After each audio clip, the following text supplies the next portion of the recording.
Oh. Holy moly, bro. He chose his replay to just show this shit, bro. He's showing up, bro. Yo, Z. How you doing, man? Oh my God, man. I haven't heard your voice in so long. Bro, it's crazy. It's been a long time. I don't even remember when the last time was, bro. I think it was during Mr. Pandaria, bro. It was fucking ages ago, bro. Holy shit, dude. I remember WoW Druid, like, qualified to BlizzCon, you know, playing Pharaoh, you know, ages ago. That is crazy. How do you want to do this, Z? I think the live coaching shit, you know, when, like, if I'm going to talk to you while you're playing, I think that's bullshit, bro. I don't think that's real at all. I think the best thing is to, like, review games. Like, do you have some good games? Do you have some good games that, like, piss you off and... you know, that you have in your history that we can break down? Because this is the best way. All right. Yeah, you're the coach, bro. You're the coach. Like, whatever you think. I think live coaching is bullshit as well. Yeah. Like, what does help you? I'm going to fucking guide you, bro. Like, yeah. Okay. Like, how does that make sense? I hate the live coaching shit. It's like, it's not real, bro. Well, how's life, man? You living in Sweden? Bro, life is good. Yeah, I live in Stockholm. I got an apartment with... sea view right now. There is like 20 half-naked girls in bikinis just sunbathing. I can see them all from my balcony, but I'm sitting in my room playing League. Yeah. That's what's up, bro. You gotta get iced out before you go outside, bro. You need to have the drip. You need to get the diamonds, you know? Because like for those in the chat who doesn't know, me and Yamato, like 10 years ago, I remember you were 17 years old, bro, at the time. Yeah. I used to live in Amsterdam and I would smoke hella weed and we would just play like normal games. We would just play normal. It's like me, you, WoW Druid, the Jeb, like all these people. We would just play Deadly, bro. Like fucking Calamus was fucking, bro. The whole gang was there, man. Fucking Jeebus. Bro. Yeah. Everyone's That's crazy. But that's so crazy, man. Back then, we were both just chilling, playing normals. And then you became a caster for Riot, and I became a caster for Blizzard.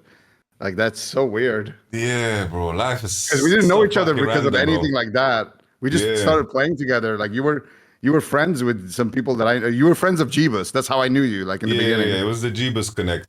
Because Jeebus was first jungling. Crazy, man. And then, you know, it's fucked up because back then... we had Sven, who is like nowadays he's a legend. One of the best ADs, you know, like Sven. We had him as our AD, and then Jibu was like, you know what? I want to play AD, and then he just kicked him without telling me. I'm like, all right, I guess you're playing AD now.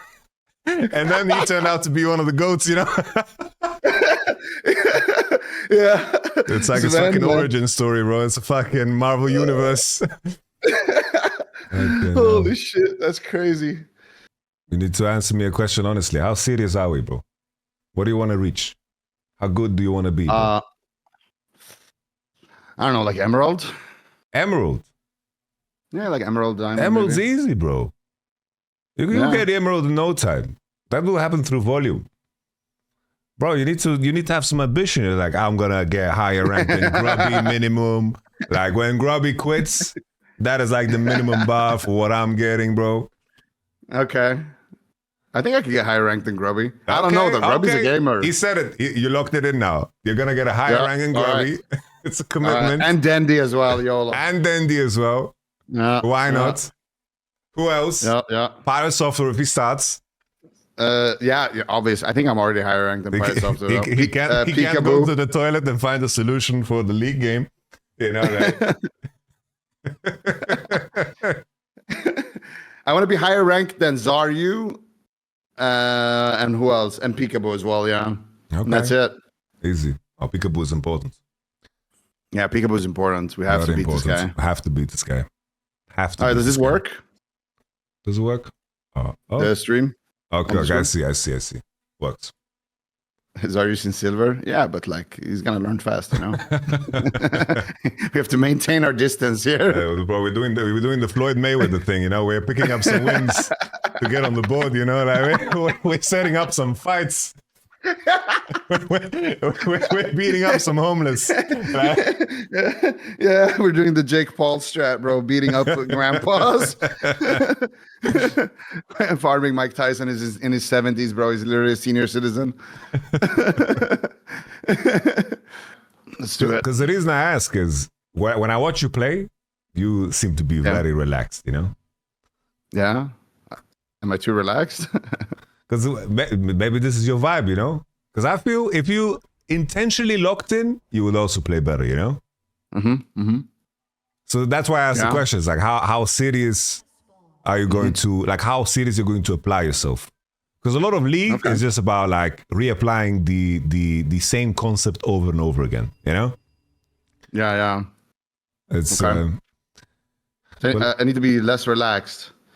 I think it's all the years of smoking weed in Amsterdam, bro. It made me it made me a very relaxed guy. Can you pause for me? Okay. In terms of the theory of lane, in terms of what is a show of force, what is strength? If I ask you, what makes you strong? What makes you weaker? What are the metrics that you're looking at? Like if you are telling yourself, I can trade, what are the variables you're looking at if you ask yourself this question? Minion wave, levels, items. Sir. Yes, sir. What else? We got spells. I guess, yeah, like if he just used his spells or not. Like if he used a spell on a minion. Yep. CDs, then I can go for a CDs. trade. Yeah. What else do I look at? Position. Yes, sir. Like if I'm pushed far back and he's like 50%, I know I can go for an all-in. He can't get to the turret in time. Jungler, if he's around, but I'm pretty easy to gank. I'm not gonna lie. I don't really care about what where my jungler is. I never get ganks anyway. But yeah, I guess that's pretty much it. And I guess sometimes I look at the other laners too, if they're like running to my lane or not. Okay. Yeah, this is all very, very good, right? In terms of like jungle and this, there's certain windows when it matters, certain windows when it doesn't matter. But we can get to that after we talk about like the basic concept of the lane. It's like everything is broken down to if in an even state you can win a trade, then you want to actively trade. But if you're weaker in an even state, you don't want to trade, you want to fight for the wave. Okay. If you win the wave, it means that you get to level 2 faster. Like this is something that you feel naturally in the game as you play. It's like the level 1 wave is super important because the momentum carries over to level 2 and then it carries over to level 3. And then in that process, you can decide. So in this particular matchup, if you're playing LeBlanc against Zoe, you know what Zoe does. If she's on the wave and cues the wave, she can contest push, she can get level 2 faster than you, right? That's just how the matchup goes. But if you get the opportunity to contest and you can actually fight for the push, for example here, if you just go back one step, here Zoe is not even on the wave level 1. So you can already create initiative by hitting the wave. Yeah. Because your goal should be level 1, if you just pause again. Your goal is to try to create the advantage that you are pressing towards level 2 faster than he is and extend that window as much as possible. Yep. Makes sense. By extending that window as much as possible, what I mean is like you don't want to overhit the wave. Because if you're winning the push, you're winning the push. You don't want to overwin the push because then it means you're level 2 and then the wave goes into the tower, he catches it and it's completely meaningless. Because you want to extend that window of power as long as possible by like slow pushing the wave in. And then if he goes for a minion when you're level 2 against 1, you can trade on him. You can actually make him lose HP and really, really make him make decisions over should I lose minions or should I actually get, should I lose minions or should I get poked pretty much? Yeah. So when you walk into the wave like this and you're playing LB into Zoe, you should start basic attacking the wave because she can contest the push very well with Q because of, like she got buffed recently that her Q damage does full damage on all minions. So you want to start hitting the wave and you want to create a scenario where you are pushing into her, right? Okay. And then you want to hold your spell because you don't need to burn your spell. You can, for example, if she Qs the wave, you can walk on her and proc your electrocute, naturally, as you mentioned before, with CDs. Okay? Yep. But the most important thing, like the most basic part about laning is contesting so you win the initiative, meaning that you are contesting for level 2, and then slow push the wave, because like this you have more XP, you're level 2, and you have a bigger wave, so it means that you decide what happens next. Yep. So that's the main thing you always want to like fight for or be aware of. If you can fight for it, not fight for it. Play it out, let's see how you play it.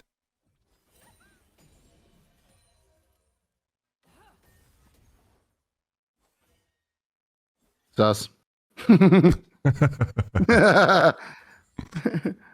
The micro detail doesn't matter too much because it's all about like conceptually what you take away from it. Because if I'm gonna sit here and tell you, oh, you shouldn't W the ground, like, that's like bullshit. This is a good trade. Yeah. Here, if you normally pause, I wouldn't play like this. Yeah. How would you normally play like? Normally, I try to W early, like really early, and then on my second W, like the one I did now, the second one, I usually wait until I hit 2, and then I try to QW on that one. Okay. I think I remember when this happened, I said that was a mistake because I missed my first W, and then I went for my second W before I hit level 2. So now my W is on cooldown still for 6 seconds, so I can't really trade at level 2 here. But for example, like in this case, she still has electrocute. The main thing to pay attention to is the minion she gets level 2 on. Because you could still posture on her and pressure her on that minion even with Q only, you know? Yeah. If you go back, just play.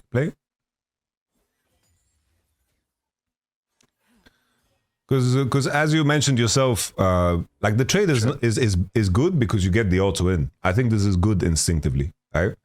And the other idea conceptually is also good because you want to look for 2 and use that swing to like walk on her, right? Yeah. So the idea is these minions that she's farming right now, if you just go back, like pause, go back one time. This is why I wanted to control the camera because I'm going to be saying this so much. The main thing is, it's like a detail that you can pay attention to is even in spots like this, you can posture on her, just posture forward and play at a, like you see where that the red minion is, the left one. Yeah. Like if you play past the wave and next to the wave, you actually have options to hit her because her auto attack will also be on CD. Her spells will be on CD. If her basic attack is on CD, you can also punish her for free. The idea is that you need to pay attention to your own minions because your own minions is also going to predict her action. So if you just play this now, for example, right now, if you just pause again. Like, oh, this melee minion, the other melee minion, these that are low, you know that she has to last them very soon. So you can just leverage that as advantage. Make her choose between trading back or last sitting. And always tether your champion to her rather than to the minions. Do you know what I mean? Basically, the way you are playing is that instead of being as close as you can be to her, when you have CDs, you run to be as basically the distance between you and the minions rather than the distance between you and the enemy champion. Because when your CDs are on, so like let's say for example, like when your CDs are on, you want to be in a closer proximity to her, and you want to constantly pressure her in your movement. Like imagine, let's say, I'll pull out a comparison to Arena, right? Like let's say you're playing Rogue Mage, right? It's like you didn't kill on the first deep freeze. You got the pain suppression out. You're resetting. You're waiting CDs. You're not running until like you're not running. You're resetting the fight. You're drinking whatever the fuck. You're buying time. Like your rogue is restarting whatever. This is your CDs coming back on CD. But when you can open again, you do it when your cooldowns are on 0 rather than, oh, our cooldowns are up now, I'm going to walk towards them. You know what I mean? Okay. So basically, you want to tether how you move to her rather to the minions. You want to keep a distance that you don't get like E'd and Q'd for free, but you can also like use your movement to bait these abilities out. Pressure her on every decision is what I mean, you know? Okay, yeah, makes sense. Because as these minions fall, you can be in closer proximity to her. You can play on the range of her E. You can like tag in, tag out. You can like jiggle with your movement, go back and forth, like really, really pressure her on every auto she does, pressure her on every decision she does. But if you keep a very, very long distance, her decisions become a lot easier because there is nothing for her to second guess. She only has one option. So keep playing. Okay.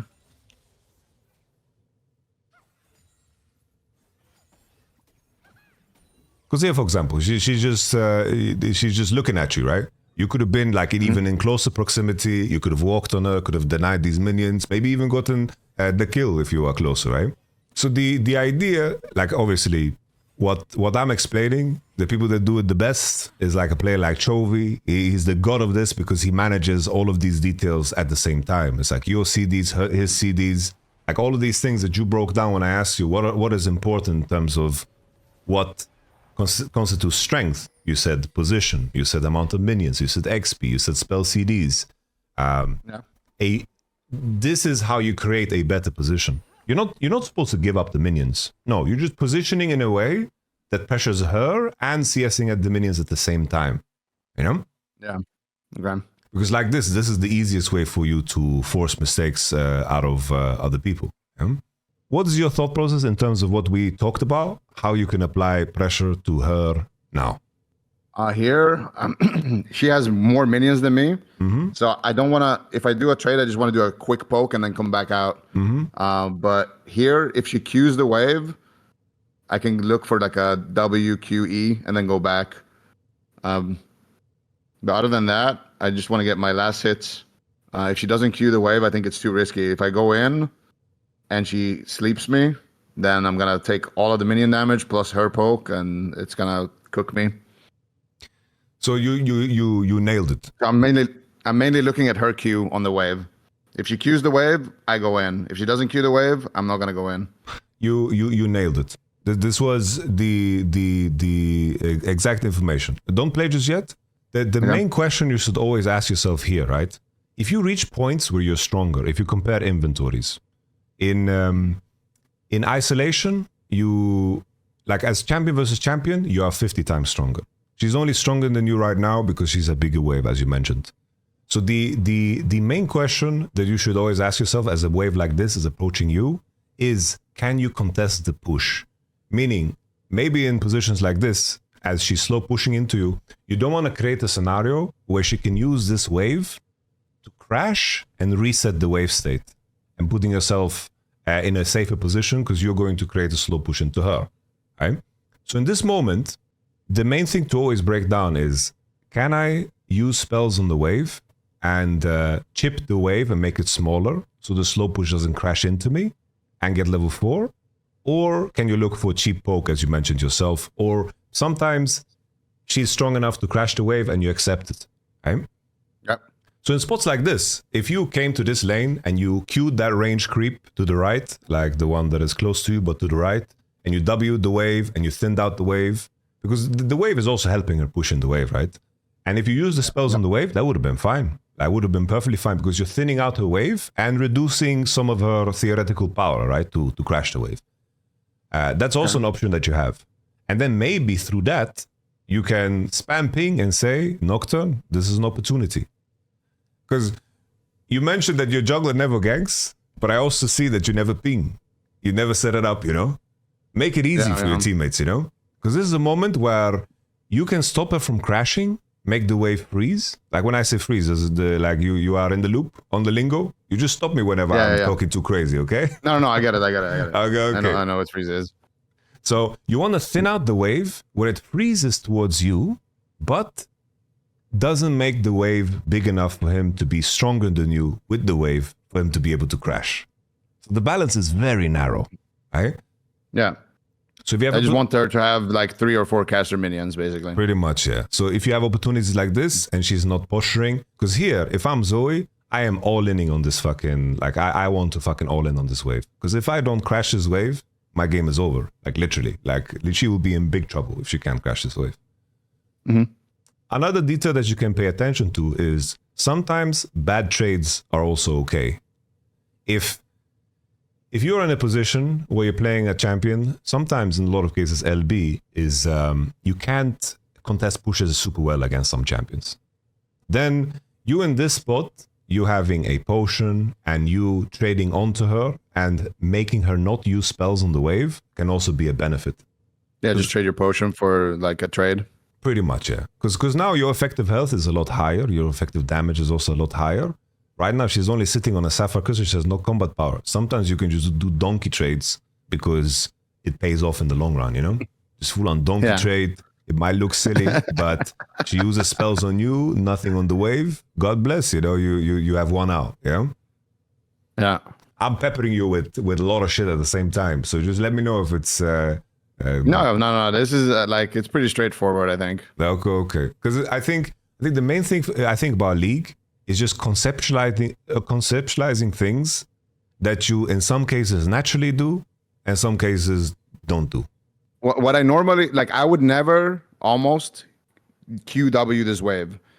I would mostly just spam autos on it and then try to bait her to trade me or like to poke me. And then if I can dodge it, then I would QW her. Or if she like walks out, then I might W the wave.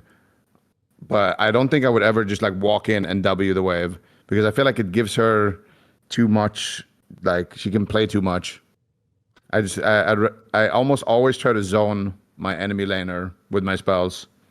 With LeBlanc, I only use my spells on the wave after, like, if I kill her or if I poke her so low that she like backs, then I spam everything on the wave. But other than that, I almost never like W the wave. With LeBlanc, it's often correct to play like this because like your whole play pattern is about like chipping down the health, trading, setting up jungle ganks. That's like your whole play pattern. Like if you're playing something to only control the wave, then playing something like Victor or Yana makes a lot more sense, right? Because you have a lot more options, and their strength comes from being able to put the wave in a position where the enemy is in danger and they are very safe, right? Like in an ideal world, you never want to be in the position where like let's say your minion wave, like the range creeps is at your tower and the melees are like in front where like the cliff is, if that makes a line. And then that's freezing and Zoe needs to like overextend to actually get the wave. Like that's a position of real awkwardness. You want to really put people in that position and also never be in that position, right? Yep. So being really mindful of that in mid is like a very, very big part about just the lane phase. But keep playing. Let's see how you played it out. We talked about it, so theoretically, let's see how you cooked it. Because yeah, like she should be using spells on the wave. Like she is trolling. She got the crash. That's okay. There's gonna be cases where if you don't think you can contest, then of course you just give it up. You W, QE, maybe fish something. That's perfectly fine too, you know? Perfectly fine as well. Okay. Here, if you pause, the same concept applies, right? It's like if she's moving back super far, take the space. Take the space, tether to her. You can still last it minions and tether your movement to her.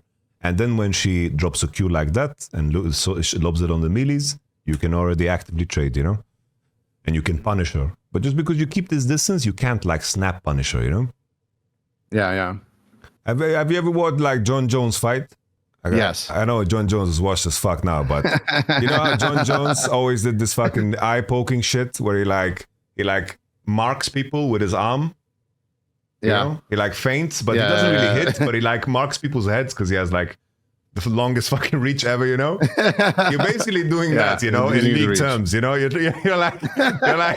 basically like fucking punching, like throwing your arm, but not really, you know? You're like feinting, and then eventually you get a cheeky little eye poke because you decide to cue the wave or something, you know? Like, it's basically the same thing conceptually, you know? You just keep that distance and measure that distance always depending on, of course, the enemy champion. Like if the enemy champion is playing something that can just shit on you on that distance, then you keep a little bit of a better distance, you know? So here, already, just because she hit the melee, if you just pause now, pause. So we already talked about the tether point. Like you could also definitely like squeeze in a punish here if it came down to it. But already from this Q that she did and hitting that melee from before, I could W like QE her. the point I'm making is that you are already conceptually in the same situation as we mentioned before. You remember when she was stacking that big wave towards you? Yeah. You can create that exact same scenario. If she over pushes, it means that she needs to crash or the wave will freeze in an awkward spot, meaning here. Okay? Yep. So the moment she hit the wave and you're still stronger, even though she has a 2 minion advantage, that is also your cue to punish. Because what you said now about the range creeps is very correct. Right? It's like she has 4 creeps. This is where you want to punish. You should have been like in range. You should have John Jones her, you know. You should have got the finger poke. Because I think I was too far back there. Even with these minions, right? Like you could have put her in an awkward spot if you just kept the freeze here, you know? You could have kept these minions alive. You could have pulled them around a little bit, jerked them around a little bit, put her in an awkward spot. And right now, if you did exactly that while freezing that wave on mid and do this, her game was over. Like she would lose this wave even harder than before, you know? Mm-hmm. She's still kind of inting, so it works out. But these range creeps would have even been dead. And her position on the next wave would have been even worse, you know? Okay. So no, it's true though. I think as soon as I see her use the Q on the wave like that, like as soon as I see the Q is already like on their way, then I think I could have gone for a trade. And the main thing is like the opponent is also like playing the game, right? He knows that if you just pause, he also knows that he's weaker when he uses a spell, so he's going to back off. But if you're close in proximity, you make it into a decision always. The pulling the wave concept, if you just go back twice. So here, right? Here as well, this is the decision if you want to pull the wave or not always comes down to if you can tank the minion wave long enough for the wave to arrive. The next wave was close enough so you could pull the wave and keep her in this awkward spot. Like here, I think as soon as she shoots this Q, I'm like trying to dodge it in case she tries to send it on me. And I'm trying to stay away from the wave, so she has to pick if to poke me or to push the wave. Yeah. But I think after that, I should have just traded a bit faster because I want to trade here. Yeah. Like here, I should have just WQE and then went back. But again, I'm scared of the bubble because I don't really play this matchup that often, so I'm not like super experienced in this matchup. But that's what I'm thinking here. Well, that's good. That's good, right? It's like if you apply the idea of tethering to the opponent, and always if the enemy is pushing into you to try to keep her in a spot where she can't crash, meaning this position right now that you're in, or the opposite, if you are slow pushing to make sure that you create a big enough wave that it crashes, that if she contests, you chip away at her health, and she actually pays a price for contesting the wave. This is the dynamic of the lane always. Yeah. Because something you mentioned before, right, was I do that when I'm much more fed, but the underlying point of the main thing of the game, the only thing that matters is, are you stronger or are you not stronger? How much stronger you are doesn't really make a difference. So the main question is, it's like you don't need to be that aware of information that you can't impact. Because like this, you can get like an oversensory, like your fucking senses go fucking haywire, you know, like it doesn't, like if you can't be bought on time, can't affect it, then you need to follow through on the decision that you made, you know? Yeah. Because Zoe's roam here is ridiculous. Like if you froze the wave here, you're going to be level 6 to level 4 and her Nexus explodes. Straight up. Yeah. But this is good information because normally this is what I think in this position, and this is pretty much a decision I always do, what I do here. So this might be wrong, or it sounds like it is wrong. But I'm thinking no matter what, I should push this wave because I will deny her my wave if I spam push it. So I guess if she comes back, then it's good for her. And that's why it's wrong. But I'm always thinking, this is the scenario that goes through my head. Zoe's going to go bot. They're going to fight because they always fucking do it in low elo. Even if it's like, even if it's warded, like even if you ping it, like last game, you saw I did 6 SS pings and then my top laner still died to a gank and he said, "Oh, too late." And I said 6 pings, like you know, and he's like, "Yeah." I was like, "Yeah." I mean, well, You know, I think 6 times when she left the lane, and he said too late. You know, so I'm always thinking, okay, they're gonna fight because people just love to PvP. So I'm thinking she's gonna fight. She probably might get low even from the fight and back. So I'm always thinking, okay, I'm just gonna spam push the wave, and either she comes back, and it's like even, or she they fight and she has to back and she loses it. That's like what I'm thinking. That's why I always push the wave in this case. Another detail of like lane phase that matters is like overall pushing power, right? It's like with LB, especially for most champions, it's too hard for them to push a cannon wave on time. Like cannon waves are incredibly tanky. It's only like very few champions that can push cannon waves on time, meaning like fast enough for you to crash. So when you keep a freeze, you've basically created like minions are like mini towers walking. So you've created a mini turret that is a minion grinder for your own minions. So conceptually it's the same, but you are not required to push because that's still a very, very big demand. If here in this spot, just because you didn't freeze, Zoe has a lot of time to roam. Because the cannon wave is very, very hard to push. It takes a long time. That's why most players at the highest level, they synchronize their bases with the cannon waves. Yeah. I know about that. So often it's like you see players, they push the 4-minute wave, they base, next wave is cannon. If the other guy tries to stay and push the cannon, he's going to lose. And you're going to come back and you're going to be able to catch the cannon if you have base on time. There's also like the 6-minute wave is a cannon, 7:30 wave is a cannon. Like this is like a reoccurring thing. But here with your champ, you're never going to push on time. With LeBlanc, this is going to be often so true that you can't push on time. So just keep the freeze and keep her in that awkward spot. Because I have said that this spot is awkward, but why is it awkward? Like the first it's because point, I'm too close to the turret. And then there's a second part too. She can't. She's too far away from her own turret. Yes, and then the third, final, and most important part is that if she isn't there, like if she isn't there, she's going to lose minions. So she has to be there. It's not that it's only awkward and it's like, oh, that chair looks uncomfortable. Well, don't sit in it. Well, she has to sit in it. There's no other way around it. Like this fucking, you have to sit in it. Like. If again your uncle, he's older than you, needs to sit in the front seat, you sit in the back, and your father pulls the fucking seat all the way back, breaks your legs, like this is where you have to sit, we have to make it to the family dinner, it is what it is. That's the crucial detail. It's like you're going to make her bleed, because if she doesn't show up, she's going to lose minions in this spot. That's what the freeze is for. It's like you force her to extend to farm. Oh, look at the wait, look at the clone, look at the clone. Holy. You see the clone mechanics. Holy. This is mirror image right there, bro. Holy. That's my guy right there.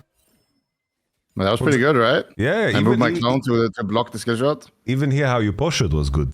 Like if you go back 15. I like the posture, So even though there's 2 people here, right? After you trade, even though there's 2 people here, you're not panicking. You're not getting it twisted. You're chilling. You are playing to the range of the enemy. Like you're forcing the Sejuani to show up. You're contesting the wave. You're not panicking. This is very good. You're tethering to them both and kiting away, but still playing the game. You're not hugging your turret and typing to your jungler that is an inter. This is like this was a good sequence. Another detail here, right? I wanted to highlight exactly that. If you pause, if she uses her spells like that, just pause, If she uses her spells like that, same rule applies. The minions, they changed this last year, that if the minions reach the tower, they don't fight champions anymore. Oh, really? I didn't know that. So, like, if you hit him, these minions, they have bigger fish to fry. They only care about the turret, bro. Like, they become... Oh, I didn't know that, actually. Like they change the shit to make it easier to survive dives, pretty much. Because sometimes people would build like tsunami waves, and then when the fucking as a top lane or whatever, you fought back, and then like all minions just turn on you, like as you fucking you're wearing OVO merch or the Kendrick concert or some shit, like. Oh, I didn't know that actually. No, no. I think I'm just respecting the bubble too much because if she hits a bubble, I die as well. So it's no. Whoever Initially, lands their it's spell good. wins. Yeah, initially you played very good. You're tethering. You are respectful of the bubble. The tether changes a little bit because you're in the tower and she can extend the range, right? This you played very good. You know. Okay. This one you're smurfing, but the last minute sequence was beautiful. Something I noticed, bro, you'd never buy any cooldown on your LeBlanc builds, bro. Cooldown? Yeah, no cooldown. Oh, on your CDR? build, bro. No CDR, nothing, bro. Yeah, no, I go full smork. The thing is, I don't know about builds. Bro, last time I played this game, like you built Deathfire Grasp, first item. You know? I don't fucking know. I'm just a recommended Andy. Whatever is in the shop, like I'm recommended Richard, bro. Whatever is there, that's what I'm buying, you know? Every game I go Ludens into Shadow Flame into Death Cap. That's what I build every game. Is that bad? No, it's like it's solid, but like when I'm watching you play the late games and whatever, I see your 6-second cooldown on W, bro. Like you're throwing your pyroblast, fucking, you know, your presence of minding your pyroblast, and then you're chilling there, you know, like you're doing nothing, bro.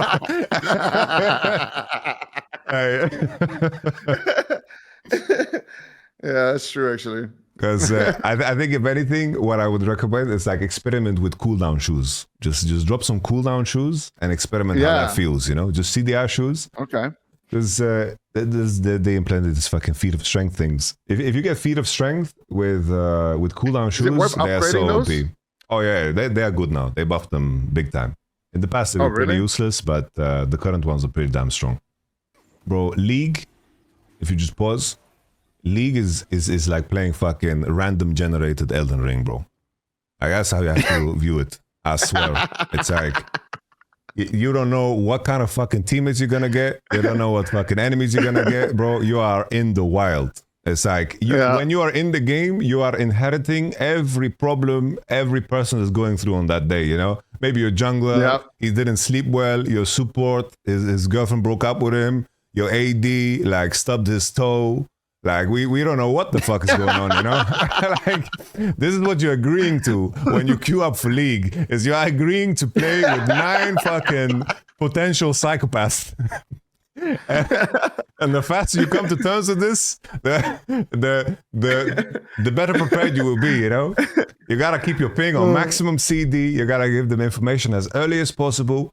And when they drop, you know, like when they drop some bullshit attack, when they write in chat back at you and blame you for some shit, whatever, that's just random generated nonsense in the game, you know. That's a boss swing coming at you with a bullshit hitbox. You know, you just have to accept it. You know, and you gotta just do your best to roll and parry. You know, like that's just life.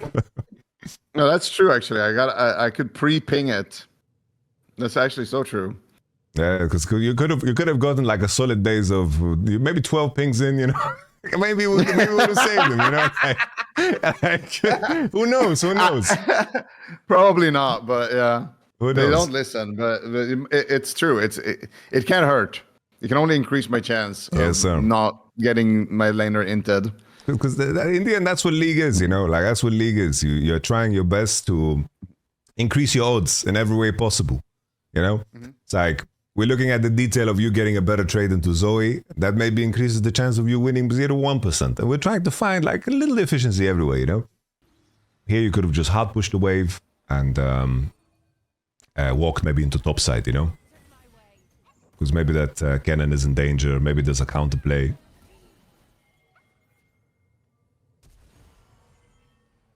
This is also okay. Oh. Holy moly, bro. He chose his replay to just show this shit, bro. He's showing it off, bro. It's the fucking, bro, he's doing Warcraft movies here, man. So, yo, this game is a good one, bro. My man is doing some this is just how I play. This is a random game. Okay. I do shit like this all the time. Holy. Like, what? Really? I swear, I just every game, bro. Bro, this is some brushy shit, bro. This was some high-level shit, bro. This was fucking elegant, man. That was clean, dude. That was actually clean insane, fuck, right? Bro. Yeah, that was insane. That was insane. Right, hey, did you guys notice how he went all quiet, you know, as he played? He's like, I'm not pausing, I'm not going back, I'm letting it roll, man. I didn't even know that I did that, bro. I don't remember this game. This game was like 20 games ago, dude. No way, no way. I swear, dude. Okay, well. Okay. Okay, you got baked, brother. I got sent. Yep. It's because I missed my chain. Another detail, right, in terms of, like she could always flash, right? Oh. Another detail of like LB and your trade pattern is that you don't have to always play for the W damage, you know? Like that's very luxury. Sometimes I like just WQE and then go back. Because like if you W the minion and throw QE auto and back and you get that chip damage for free, that's like a good trade already. Like you've already fucking done a good job. It's too greedy. Like you looking to get that W damage in is very, very greedy. Yeah, sometimes I flash double Q as well for the ultra greed.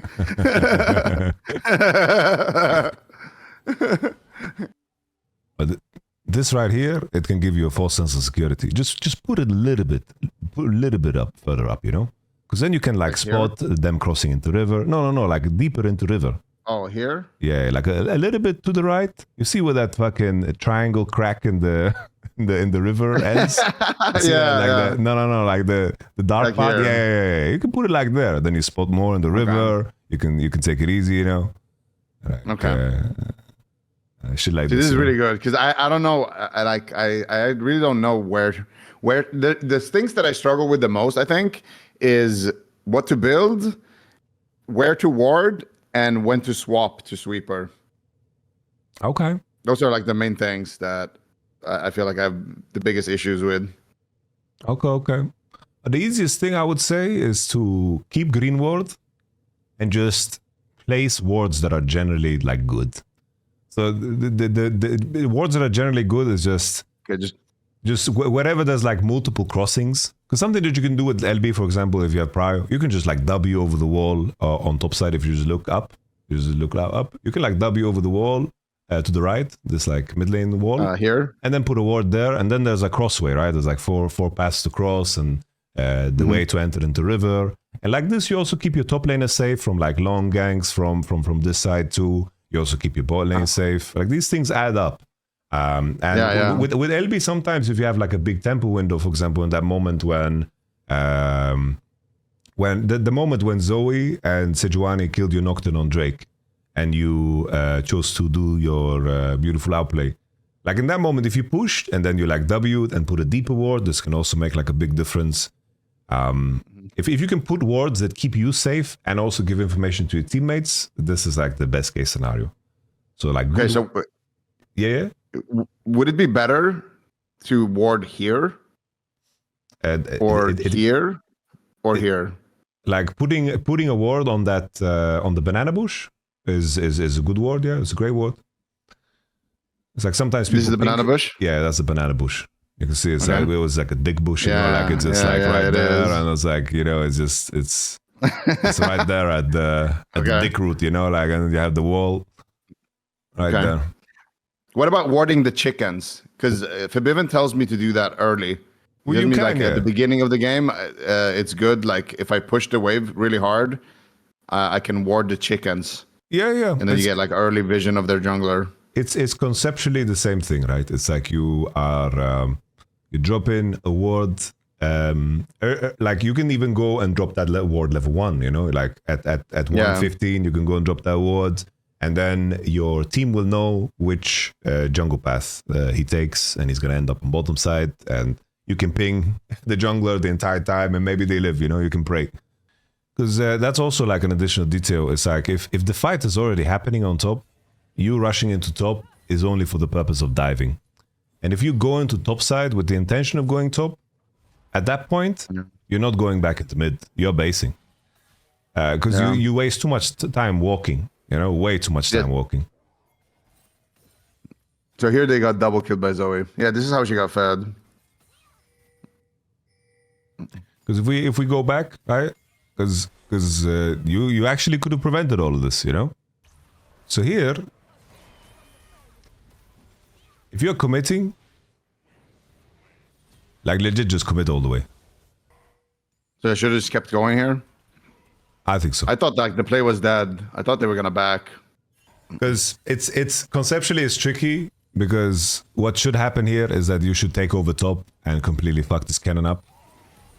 But this Nasus will never agree, you know, like. But it's like it's correct for you to commit all the way and take over the lane. But this Nasus will be angry, bro. He might just leave the game, like. So it's very trade-off. It's very, very hard to do the correct thing in this moment. I am focusing on how you manage the wave, how you trade, and how you, of course, manage your base as well. I'm focusing on these because it will solve all the other problems.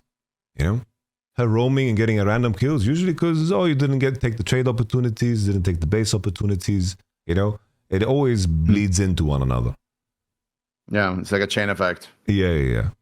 And Zoe getting a double kill top there, it's like, that's just like what you could have done is manage your mid situation a little bit better. And when you decided to commit one time to just abandon mid because you only came back to collect 2 minions pretty much, you know? Yeah. I should have just committed on Cannon. But he was out of fog, so I thought he was going to base because he was under the tower, like he was like over here. Basing, with no way. That's why it's like it's tricky for me to say exactly, because the correct decision is that Nasus recalls and you keep that lane on top. And that's what I thought was going to happen. Yeah. But I think that's the best time I can base still, though, right? I was probably like you had like 2-3 opportunities that were better. Yeah, okay. Like the one when she hovered one time, the one time when she overpushed, you could have just one-shot the wave, press B instantly under the turret. That's why I said that you can fake recall, because if you fake recall, her best decision is to hard push as fast as possible. And then you just catch the wave under the turret, and then you press B as well, yeah? It's because it puts her spells on CD for the next wave. So she can't hard push the next wave as fast. Yeah, and no, that's like, if she hard pushes, the next wave is too far. That's the main problem. It's like if she hard, for example, here you could have recalled, right? Because she roamed. Or even here, after you shove this wave, you can recall. Because look, the next wave is spawning now. Yeah? Oh, yeah, that makes sense.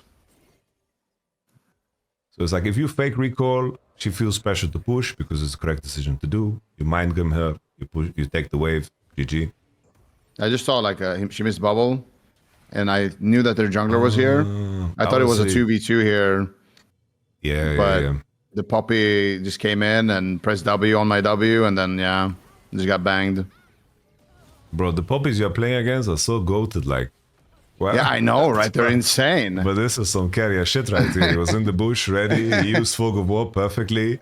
Zoe baited I know, right? Because, like, conceptually, this makes a lot of sense, bro. Like, this is just fair play. Poppy's the goat. Like, it's just. All right, pause. Let's pause.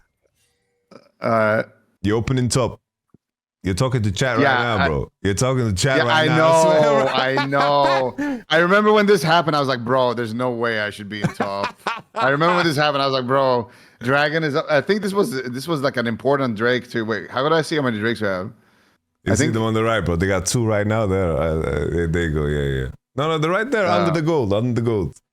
There they go. Oh, yeah, you can see here. Yeah. I remember when this happened, I was like, yeah, this was cooked. I should have been there. I think my Nocturne flamed me as well for this. Bro, I see you putting on some Vini pads right now. Like, that's definitely talking to chat here. There's some Jedi mind tricks are happening right now, man.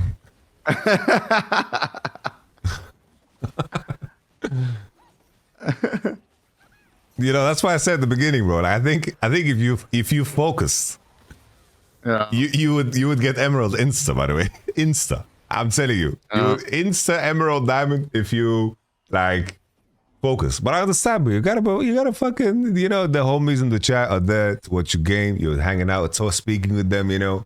Someone's complaining that they went 1-6 on the day, you know, in League. Yeah. You're bonding. One guy yesterday said he hasn't won a game. He linked his OPGG. He hasn't won a game in a month. Oh God, yeah, I'm gonna blame you. You guys heard it from the coach. It's literally the chat's fault that I'm not diamond. It's literally the chat's fault that I'm not diamond. I just need to flame this guy. Platinum coaching a platinum. Who the fuck are you, bro? Fucking first time chatter, bro. I'm gonna send you to the fucking barbecue. I'm gonna fucking roast you. And I'm gonna throw you in the trash because it would be fucking haram to eat you, bro. Fucking clown. Fuck, we're throwing away food. Even though throwing away food is haram, we were throwing away you, bro. Malik says, bro. Fucking hell. So, for example, like here, this is your time to get creative. If you can't win fights, you create situations where there are fights with fewer numbers or with advantageous numbers. If the game is fucking fucked, you can go hide in bushes, maybe go on this bot wave. You maybe can imagine maybe Kaiser's going to go catch it. Then maybe you're already in the bushes there. Maybe you're trapping her. You ping the Nocturne to make a play. You know, you need to play on the psychology of the enemy. That's what I was trying to do here in mid just now. Yeah, I was just standing here, AFKing, thinking somebody's gonna come for this wave. Don't seek the numbers, you know, like don't go into the fights. You're not gonna win a fight realistically, so try to do something creative, try to do something, you know. Because once again, this is what you agreed to. You agreed to queue up for a game, and you might have been placed together with 9 psychopaths. Like that's what you agreed to. When you press play button, that's what you're doing. I'm agreeing to play with 9 potential psychopaths. And then people are surprised, bro. People are surprised. Can't get surprised when you get psychopaths.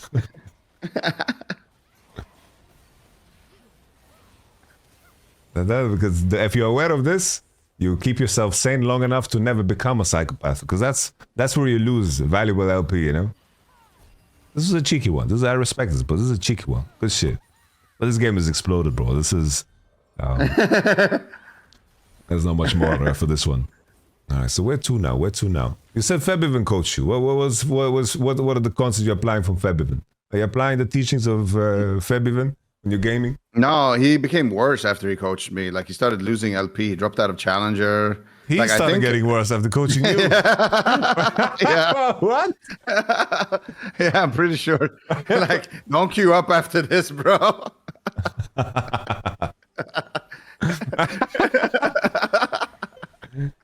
Shit. Yeah, I'm pretty sure he just got cooked. Shit. But I'm asking you, like, what are you applying from the February lesson? You just learned that you are cursed. That's what. Yeah, pretty much. No, what did he tell me? What did he teach me, Chad? He taught me more of Chad. My man is at a test. He pulled up his phone, bro. Holy moly. He went to the toilet, bro. He fucking cheating. No, it was mostly about flaming my teammates. He taught me good ways to flame my teammates. When I should report my junglers, and warding the chickens. He was very like a lot of the things that he taught me was always like put a ward here in the lane, and if I push and I'm at the tower, ward the chickens. That's pretty much it, right? Damn. He also taught me that Fizz is a dog shit champ. Nice. All right, let's do another. Do we do 1v1s? Do we do 1v1? I don't know about that. I don't think we do 1v1s, let's do some 1v1s. Let's put some of these concepts to test. Bro, I'm gonna first time Zoe, bro. I'm gonna get shit on. So what? I'm just paying attention to how you have learned the concepts.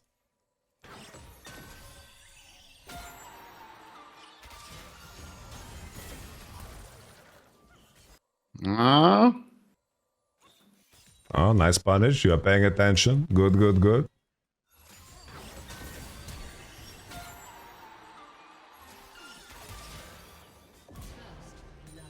guy's insane. I have to play a different champion than Zoe because I can't talk while I'm playing this. Well, this was stressful. New game. Leave. What is the worst matchup that you play when you play Fizz? What do you hate? Galio for sure. Oh, okay. That matchup is impossible. That's just that like, matchup sucks. Something closer to like annoying, but and not... holy, I picked the wrong draft system. Mal's, Galio.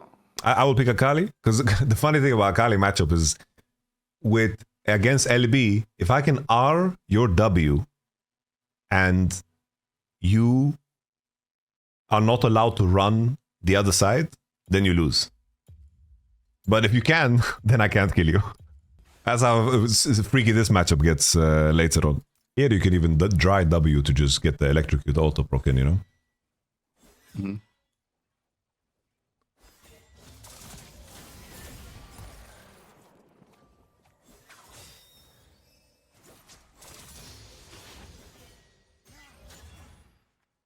This is Doran shield abusing. Yeah, I think it's broken. Yeah, it is. So much of the game is balanced around it.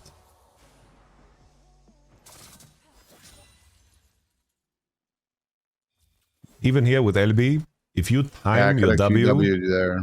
If you time your W between turret autos, you don't get to turret hit. Yeah, I know about that. You see how like I'm trying to tether to you rather than to anything else? Mm-hmm. Here, pay attention to always the cannon wave, a cannon minion. Like, I'm going to look to push on this, you should look to push on this too, because my action will be dictated by this. Like, either you're going to lose some HP or I'm going to lose a cannon. It's just good to look out for, you know? Okay.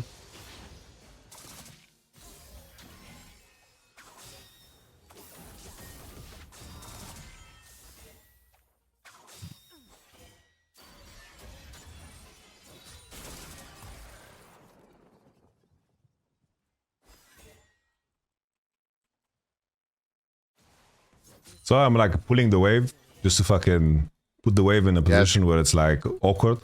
Even leaving like a cheeky step like that makes such a big difference in terms of like what the wave position is.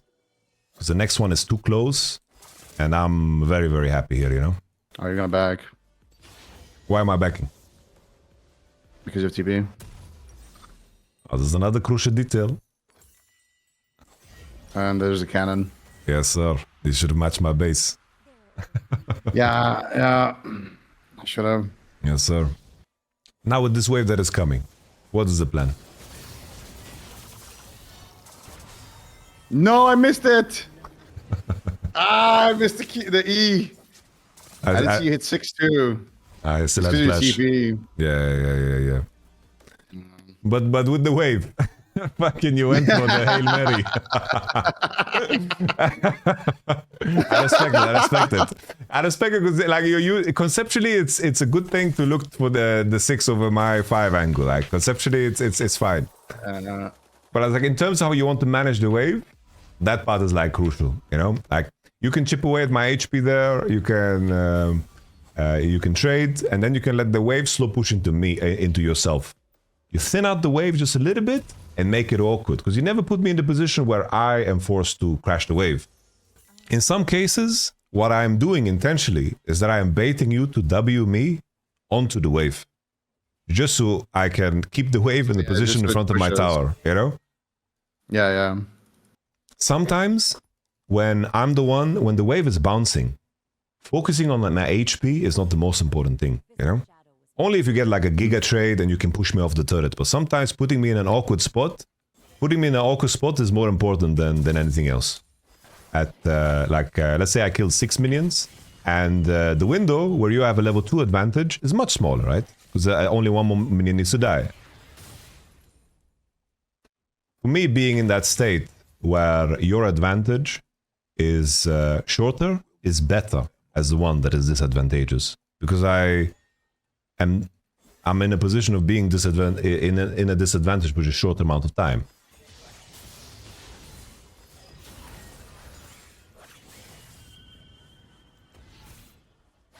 If that makes sense. Kind of does. Because now you're still slow pushing into me, but the wave is right. It's even. It's very, very even. It's like it's still in the middle, and the difference is non-existent. I want the wave to be closer to my tower, basically. Ideally, right? Because right now I can still push her and be fine. And with Yasuo, like it's annoying because you need to.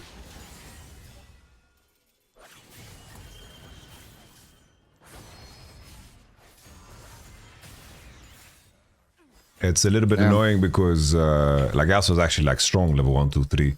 Like if I can E-dash your W, you get kind of cooked. Yep. But then it's like the same. Like if I'm afraid of Eing your W, then it means that I'm afraid of jungle. And like for example, this is very good, you know. But like the second trade, not so much. But the first initial line of thinking, because you could play the position. I couldn't trade on to you there. So rather than playing for poking my HP when I have Doran Shield and my passive, play to bait me to push. And if I'm pushing, then just thin out the wave and keep the wave in a good spot. Because that's when you're going to get the good trades in. Because I have to fight to make sure the wave crashes, because otherwise I'm the Yasuo that goes 0-10. Why are you saying hairline? He's talking about the wave, thinning out the wave, not the hairline. All right. This is a tower. This is a tower. This is mid lane. Mid lane is a mid lane bush. Mid lane bush. Okay. Yeah. Okay. Beautiful paint. Thank you very much. Okay. So. Okay. If I'm as if in any matchup you are playing as like if you are stronger level 1, it means that you are going to get level 2. That's the concept. It's like you're going to get level 2 first. How you get level 2 matters, right? If you're going to just hit the minions and rush to level 2 and just nuke the minions as hard as possible, don't do anything with it doesn't matter at all, because like you are over pushing, and the wave will just crash, and the window where you're stronger than me is just completely neglected. But if I as like in the weaker side of the matchup, what I want to achieve is that I want you to keep pushing towards me, but I want the window where I'm weaker to be as small as possible. If you are creating too big of a wave for me to stop, it means that you're going to be able to crash the wave and reset the state, and then decide if you want to keep pushing or let the wave come into you. That's a lot of like power to have in a game. You can decide if you're going to put me in a spot where I can get ganked, or you're going to decide if you want to keep pressing on and have a tempo to base or whatever. It's a very, very powerful thing to have conceptually. In some cases, in some matchups, maybe Yasuo is a bad example because it was quite easy to crash with Yasuo. It's like some of these matchups, I'm theorizing them, but I don't see them so often. So when I play them, like they play out like different, you know? Because some of the matchups, like for example, Yasuo versus LB, I'm working on information that I had from competitive back in fucking like 2020 or something, you know, 2020, like 2018. Because some things change, some things don't. But if I'm in a situation where I'm slow pushing and I can't crash the wave because the window of me being level 2 over you doesn't matter, the window of me being 3 over you doesn't matter, and let's say I have 1 minion advantage or 2 minion advantage and it doesn't make me stronger than you because of position, then I am screwed. Right? I never want to be in that spot. Yeah. The other way around too, if you are stronger, you want to fight against that concept. It's like you want to make sure that on the wave that makes the wave big enough, that is the wave you want to hard push to crash it, to then reset the wave state. So what you want to pay attention to is if the enemy makes a mistake, like let's say someone plays Fizz, and as an example, there's this famous clip I will show it to you, of Dopa playing Twisted Fate against Fizz. Oh yeah, I think I've seen this clip like ages ago. It's a perfect encapsulation of it, because he says, this Fizz auto-attacked. He says, this game is over for the Fizz. You still see this, right? Yeah, I see it. Okay. I think this is a really old clip, right? This is very, very old, but everything still applies. So he auto-attacked twice and took the aggro, and now he's slow pushing into him. So right away, what he's thinking is, all I need to do is hit the wave just enough so the wave doesn't get overwhelmingly big where I can't stop him from crashing. And then I can keep him in prison forever. Just by the fact that he hit, you know? We just see how he plays it out.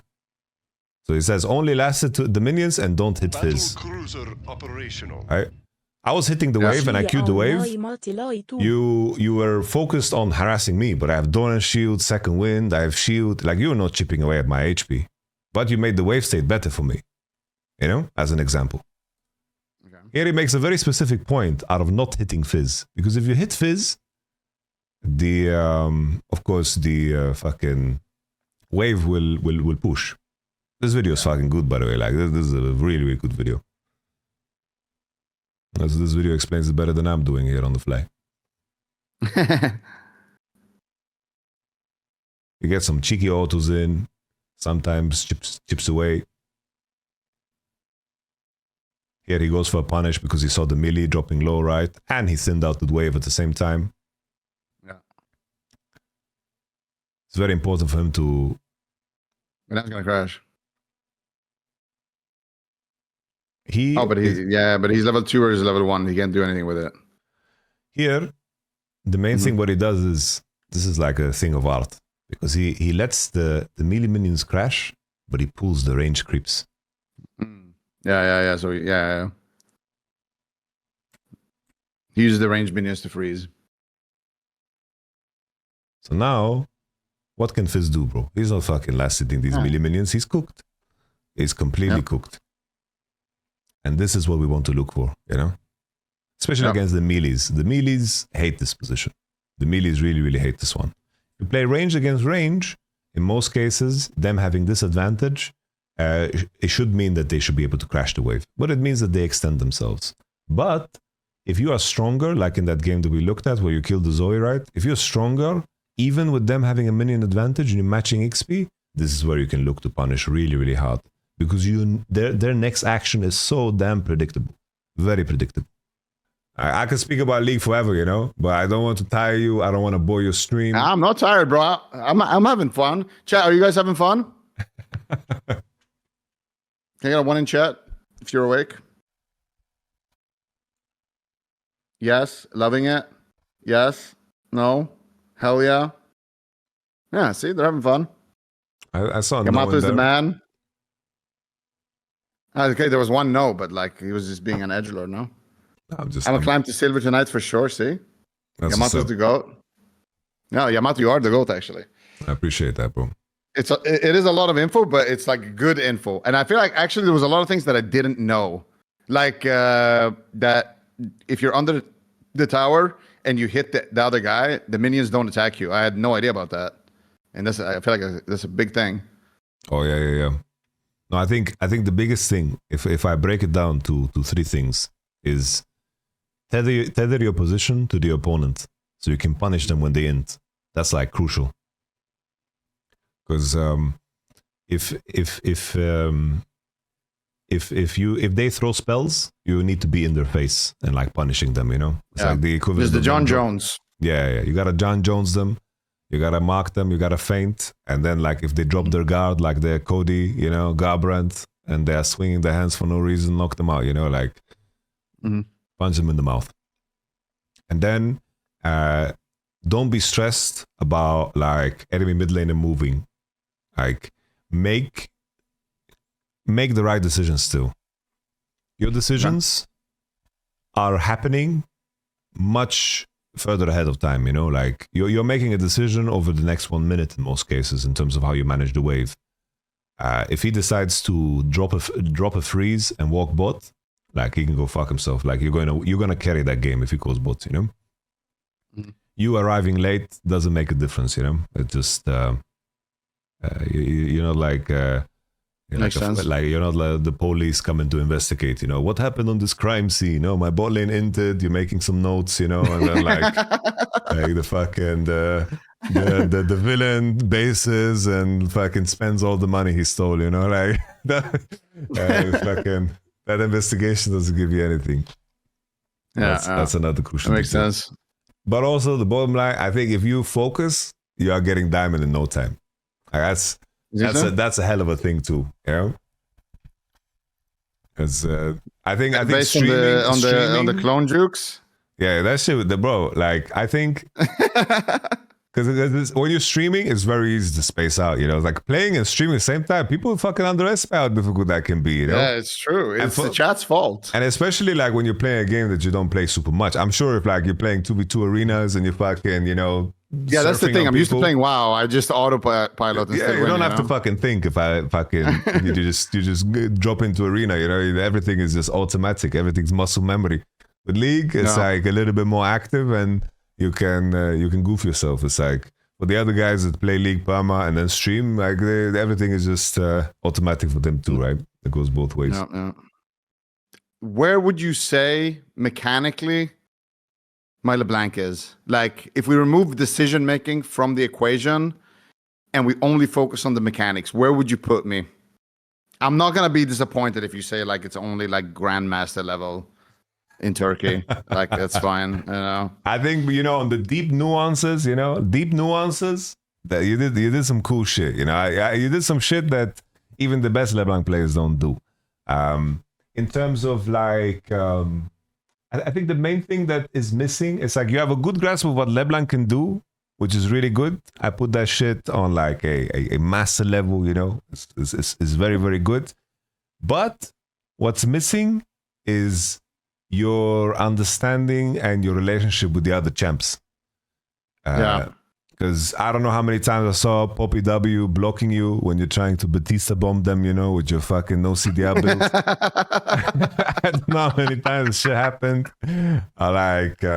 You're so afraid of the bubble, you know. But this is like details that come with time, you know. Like you're grinding, and these are details that come with time. It's like, oh, again, if I want to win against Poppy, I gotta do this little neat trick, you know. And for example, now it's like we played 1v1s in two different matchups, Yasuo, Akali. It's like they are so conceptually different because Yasuo is like stronger earlier levels and then like shifts for later because Akali is stronger on 6, and like those little details, knowing how to play. Like if you know, for example, that you want to bait the Yasuo to push, that can be like massive, you know. And then you can create that freeze, and then you can like punish all the Yasuo players that you play against. And then you can thin out the wave, and you can put the wave in like that really, really beautiful hotspot that I talked about, where when he's trying to crash, you pull the range minions and you keep that freeze and build a monster wave. Like those little tricks win you games like instantly, because that guy's going to tilt off the planet in one lane, and you know, over time it makes sense. A very, very good tip, you know, if you really, really want to like understand nuances of matchups. It's like the amount of VODs that are available from like the best players playing any champ. Like a LeBlanc player, you can like put a LeBlanc versus Yasuo, rookie, challenger, Korea. I'm just guessing like a random player as Korea master, rookie LeBlanc versus Yasuo mid. It's like, sure, it might be so from some time ago. Like here's rank 6 LeBlanc Turkish challenger. Maybe we don't take that. 9 years ago, you know, like, you know, some matchups remain the same in nature, you know. So there's things to take away. Otherwise, if you don't want to like look at a specific player, you can also just go Challenger Korea. The players are good. The details of how they play it can still be very, very applicable and good. And just looking at small details of how they manage the wave and then like applying it and testing it yourself can be very good. Street tricks, but I can't play the game. Yeah, it's very, very FIFA Street, but you're playing a team game, you know, like. All right. He calls my mechanics FIFA Street, dude. Yamato, bro. Have a good one, man. Take care. Thank you for the help, bro. I appreciate my pleasure. Bye. My pleasure. It was the best. Cheers.